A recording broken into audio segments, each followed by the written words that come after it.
Iepriekšējos autoziņu raidījumos sākām skaidrot, kas ir Sixt TCO, jeb Total Cost of Ownership. Šoreiz ilustrēsim automobiļu uzturēšanas pilnu izmaksu aprēķinu uz mazās klases auto piemēru.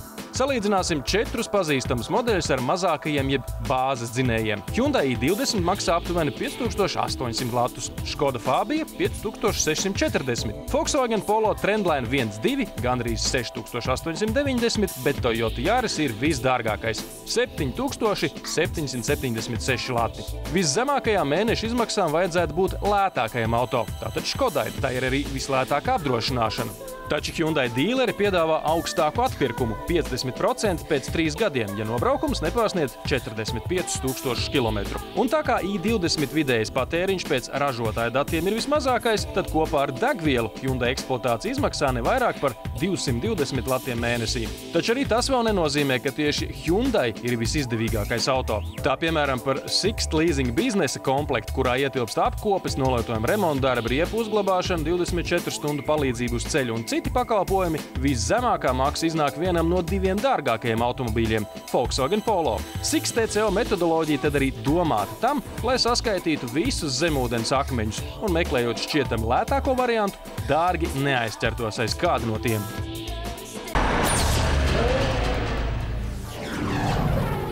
Cik minūtēs jūs varētu aizbraukt no Mārupes līdz Juglai? 24, 42. Šodien mūsu atjautīgo braucēju klubiņā jauns biedrs, dramaturgs un fitnes treneris Kārlis Anitens. Nu, labdien! Fit un fertiš? Jā, fit un fertiš. Nu tad Sie fahren. Jā, danke schön. Wir fahren los. Bye bye. Jāpieņem, ka vācu valodas zināšanas attāli saistīts arī ar vienu no bijušajiem Kārļa automobīļiem. Skaisti jau tas skanēs, bet pagājušā gadsimta beigās arī man bija golfs. Tolaik aktuāls bija 4. golfs, es braucu ar 4. golfiņu, un iesēžoties šajā, nu jau laikam sanāk 6. golfā, man patīkam pārsteidz, ka tās tradīcijas turpinās. Un es jūtos gluži kā pagājušajā gadsimtā, nu tik tādā modernā pagājušā gadsimtā. Atklājas, ka degvielas uzpildes vāciņš golfam vēl ar vienu ir turpat, kur pagājušā gadsimta beigās, Kārlis ir gatavs braucienām. Nu tad brēķināsim kaut kur aizbraukt, kur nu jums tur vajag. Mūsu tradicionālais jautājums par izvēlēto maršrutu tiek apbalvots ar netradicionālu atbildi. Es braukšu droši vien tā, ka absolūti nevajag braukt, jo es esmu no tiem cilvēkiem, kurš mēģina vienmēr izbraukt ar nelielu laika rezervi. Labāk kaut kur aizbraukt drusciņu ātrāk nekā nokavēt. Un tādēļ es nekad baigi tā neizdomāju. Tur pa kuru mazo ieliņu, kur tur braukt un griezt. Man Rīgā ir viena ļoti mīļa iela, kur daudziem nepatīk, un tā ir Krišjāņa Barona iela. Un mīļa man tā iela ir tādēļ, ka tur iet tramvajs. Un ja mašīnas platums atļauj, tad var forši pa tramvajas lietiem pavizināties. Man ļoti patīk tā skaņa. Nu ko, katrs brauc kā grib. Mūsu viespilots acīm redzot grib braukt lēni. Varbūt, lai pavadītu pēc iespējas ilgāku laiku golfā. Tā kā es uz ātrumu rekordu nepretendēju, redzi stāvu, es smagās mašīnas nemētājos pa joslām. Jā, nu man tāds netikums ir. Man tuvie cilvēki to man šeit tad mēdz aizrādīt. Nu, ko tu velcies aiz tā? Es saku, nu, kur tev jāskrien? Nu, redz, viņam arī vēl noslāps drusku, vai kas tur ir. Bet, nu, gan jau aizbrauksim līdz te Juglai. Par spīti paškritikai Kārlis diezgan raiti aizbrauc centra virzienā. Pārruna rezultātā noskaidrojas, ka braukt mazliet virs atļautā arī nav nekāds nāves grēks. Es īstenībā cenšos vismaz ārpus Rīgas noteikti uzlikt tos kaut kādus 95 km/h un īpaši nedomāt. Bet vienreiz man policija apturēja pie Līgatnes, pirms Līgatnes, un teica man, ka es braucot uz 116, bet man bija 90, nu varbūt 92. Un es viņiem pateicu, nē, es nebraucu uz 116. Viņi man pateica laimīgu ceļu. Tā kā uz salu tilta nav nekā interesanta, mēs aizrunājamies par saviem pirmajiem automobīļiem. Bet man pirmā mašīna bija Fiat Uno. Tas bija kādā 95. gadā, jā. bija 87. gada mašīna, viņai bija 1.5 dzinējs, un viņa patiesību sakot, bija baigais tāds, kā reiz vienā Krievu žurnālā bija nosaukts Karmandaja raketa. Droši vien raksta autors nezināja, ka, piemēram, Somijā kabatas raķeti nepārdeva tikai tāpēc vien, ka UNO somiski nozīmē muļķis. Es nobraucu 3 gadus, man visi teica, ko tu to veco Fiat Uno, tas taču baigais štruns.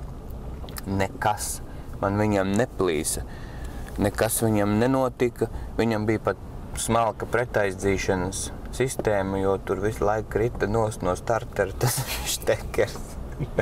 Un kā tu darbina, bet es jau biju piešāvies tā, ka neskatoties, es vienkārši to vadu uzliku apakaļ, jo kā braucu, viņš vienmēr nokrita. Spriežot pēc stāsta, Kārļa auto bijis viens no tiem unikāliem Fiatiem, kas darbojas ilgāk par 3 nedēļām. Tomēr pārdošanas brīdī bija jāķers pie viltības. Es godīgi ieliku laikrakstā dienas sludinājumu pārdot Fiat Uno tāds un tāds gads, tik un tik. Pa 700 latiem dārgāk nekā nopirku. Tā, nu tas tajos laikos bija populāri, jā. Un pierakstīju sludinājumā vēl vienu tekstu. Mans nākamais auto arī būs Fiat, tikai tipo. Klausieties un mācieties. Jau nākamajā dienā Fiat Uno iekāroja kāda ārzemju dāma. Viņa arī to mašīnu nopirka un viss. Nezvanīja pēc tam neko nelamā, jo mašīna bija laba. Bet pie Fiat tipo tu netiki, laikam. Nu, nemaz jau varēja negribēt tikt.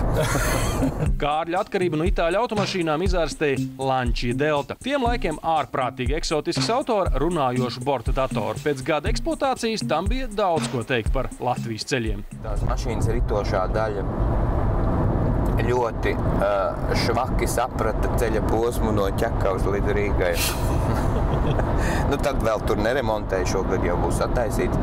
Nu, tur reizi 4 mēnešos apakšā bija jāmaina viss, kas tur ir maināms.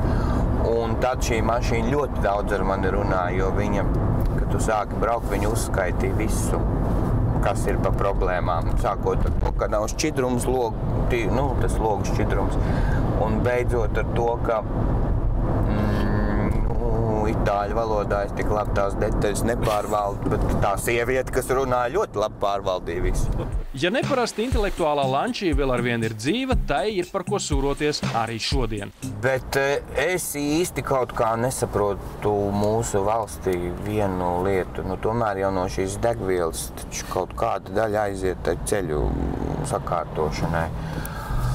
Un nu šogad tā kā pa brīnumu gan visās malās tie luksofori saštelēt. Un es pieciešu to, es saprotu, ka tā tagad sistēma ir, ka remontē tā, ka ir šie luksofori jāuzstāda. Bet tik un tā, nu man liekas, ka tie ceļi mums tomēr ir baisā stāvoklī. Aptuveni tikpat baisā stāvoklī ir degvielas cenas, kuras kāpj un kāp kā maija un paja pa garo pupu. Bet es domāju, ka kaut kad jau tā degvielas cena beigs kāpt. Jo man liekas, ka tie visi tiem elektro un šitām lietām iet tā lieta uz priekšu, un es domāju, ka drīz jau tā mašīna tērēs diezgan maz, un tad jau tas pieprasījums sāks pamazināties. Bet nu ir dārgi. Es atceros, ka Fiat Uno izlēja pa 26 centīmi litrā to benzīnu, un tad jau likās drausmīgi dārgi. Ak, Dievs, mēs tik veci esam ar tevi, jā? Nu, bet, protams, ka veci. Paskaties spogulī. Tāpēc es pērku mašīnas, kurām šeit nav spoguļu. Nu, paldies, Kārli! Uz jautājumu, kur viņš lai savā mašīnā degvielu, mēs saņēmām ļoti vienkāršu atbildi – pie mājām. Dažreiz, ja iznāk, un man diezgan daudz iznāk pabraukt arī pa Latvijas ārēm, nu, es varbūt izvairos lietu, piemēram, degvielas uzpildes stacijā kaut kāds Norma 2, ja? Tā kā noskaidrojās, ka esam pietiekami veci, lai kaut ko tādu vispār atminētos, gremdējamies atmiņās par ekspedīcijām pēc lietuviešu benzīna. Tur bija baigi foršā tā kasiere tajā, nu, Lietuvas tajā benzīna tankā tāda. Es domāju, ka viņi jau tur bija pirms tā benzīna tanka. Tā švammis, tāds uz galvas, tāds. Un viss tur izrīkoja, bet viņi arī dabūja norauties, jo tur rindas bija.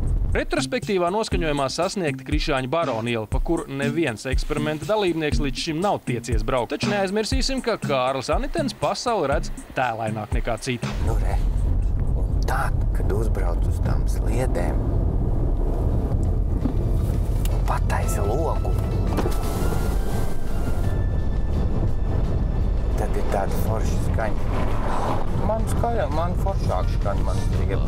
Vēl labāk skan jaunais zemās grīdas tramvajs, ar kuru tagad jādala Barona iela. Nu šitā jau ir baigā rota mūsu pilsētē. Dārgs jau vēl citas tramvajs, bet Bet tu esi redzējis, kā tā vadītāja tur sēž. Viņa tādā tronī tādā. Tronī un principā aizņem pusi no tā pirmā vagona. Lai gan par 6. līniju traucas sabiedriskā transporta nākotne, mīļākā līnija ir un paliek 10. tramvajs. Tur ir sava romantika, to 10. tramvaju braukt uz kādiem kapiem braukt un uz kaut kur. Ka gribās braucot atpakaļ uz centru, kāpt nepareizā virzienā. Kad līdz Juglai jau ar roku var aizsniegt, atjēdzos pajautāt, pie kā Kārlis pat labam strādā. Un izrādās pie autotēmas. Latvijas radioteātris šobrīd ieskaņo manu raidlugu Raganas Volgā. Un tur ir par nevis Volgu upi, bet par Volgu automašīnu. Tas ir stāsts par 3 dāmām, kuras kārto autovadītāju eksāmenu un nejauši sagadās viņām aizbraukt eksāmenu laikā bez eksaminatora ar šo Volgu. Nu, respektīvi sanāk, ka viņu nozog. Dramaturgs golfā beidzot iestūrē Neste stacijā Juglā. 29 minūtes. Nu, redz, nu. Nē, īstenībā 30 minūtes. Tieši tajā brīdī pārlēc. Nu, visi zaudēja. Nu, tagad sāk raudāt un raudāt. Lai gan pusstunda ir pagaidām absolūti ilgākais brauciens, Kārlis to sevišķi nepārdzīvo. Nu labi, tie, kas tad atbrauc ātrāk, lai tad te sēž, kur otē laukums sēž un spēlējās un gaida. Galvenais jau ir izrēķināt, cik ilgā laikā tu varētu aizbraukt tā, lai tu nekavē pārējos. Nu, ja brauc kolonnā un kāds aizbrauc ātrāk, nu tā, kurš tad ir tas muļķis? Nu, tas, kurš atbrauc pirmais. Jā, un tas, kurš jaku nepaņēma līdzi. Jā, mēs esam braukuši uz ziemeļiem. Atbraukuši galvaspilsētas galējos ziemeļaustrumos, un te ir stipri augstāks nekā tur dienvidos Pārdaugavā pie Mārupes. Jā, nu, drīz jau šitens niks. Mēs vēl asteres āzē liksim. Jā. Šajā vietā pēc visiem dramaturģijas likumiem vajadzētu aizvērties priekškaram un atskanēt ovācijām. Diemžēl raidījuma vadītājam nepadodas izšķiroši dialogi. Kurš aiz manis vēl kāds ir? Viens. Vai precīzāk viena? Vārds? Liene. Uzvārds? Šomas? Neteikšu. Šomas brauc Dulli, man liekas. Kur vēl es zinu? Zostiņa, tā man kaimiņienes Miltenēm bija. Gandrīz uzminēts. Nu jā, mēs tā vienmēr pa beigām. Labi, paldies, Kārli. Nu, mēs tiksimies pēc mēneša, un tad, man liekas, tik tiešām būs tā, ka jau sniks sniegs, un kad tik nebūs ziemas riepas jau jāliek. Un tad ko mēs darīsim pēc tā mēneša? Nezinu. Kā var izbraukt ziemā no Mārupas līdz Juglai?